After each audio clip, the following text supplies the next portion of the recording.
Hey Elm Creek, thought I would take a little different video this week. Just to be clear, I'm not recording this on Sunday. This is a few days ago when you get it.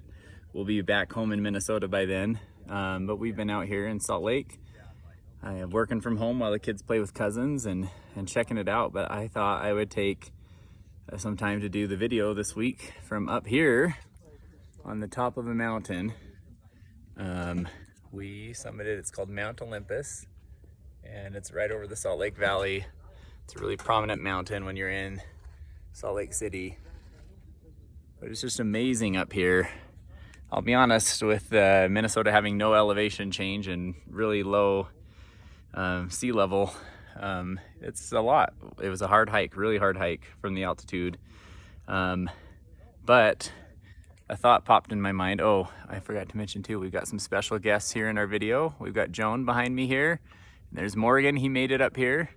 And then in the background, there's former Elder Burrell, Thomas Burrell, as you will recall, served in our ward about 6 to 8 months ago.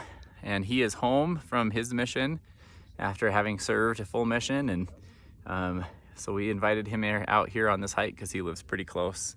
But anyways, it is awesome up here. I've always wanted to get up to the top and see what's up here. And a thought occurred to me as we were doing this hike that I just thought I'd share. Maybe it'll be of some help to you throughout your week. And that is near the bottom of the hike as we're going along, it's really, really steep. In fact, the whole hike is really steep. And there is what looks like a really clear trail off to the left, only about probably 5 minutes into the hike. And so we took that trail, and as we were going along, it was really nice. It was straight. It was flat, it was pretty, it was easy, and something felt off. And it wasn't the Holy Ghost, but it was just that I had started this trail before, and I knew that there was nowhere on this trail that was that easy and that simple. And as comfortable as it was, I knew we needed to turn around and find the real trail. And sure enough, we did some looking around and went back, and we realized we had gotten on a different trail. That trail, while it's beautiful, and while it was easy, it doesn't lead to the top of a mountain. It leads across the valley, and you can get a really good picture of the valley through that trail, and you can have a great time on that trail, but it'll never take you to the top. And I thought about that with our lives as members of the church, as we live the gospel.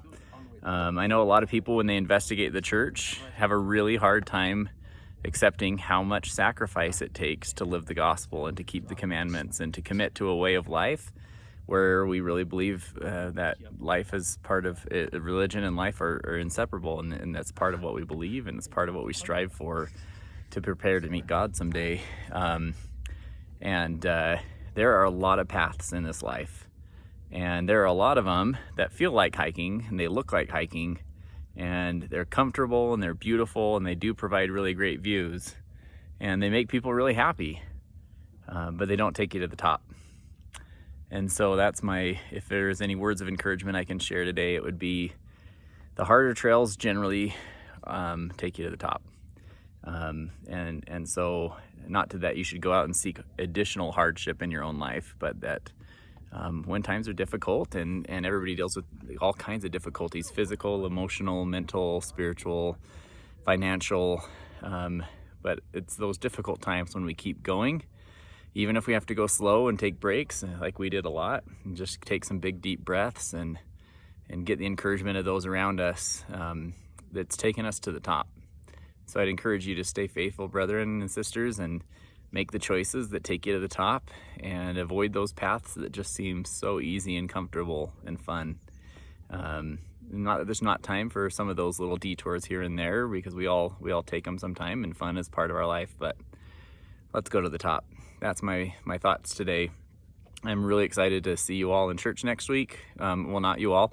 I'm really excited to see those of you who will be ready and comfortable and are in a good category to be able to come, and we'll slowly get back to seeing everybody when the time's right for that. But in the meantime, I'm so grateful for you, brothers and sisters. Have a great week.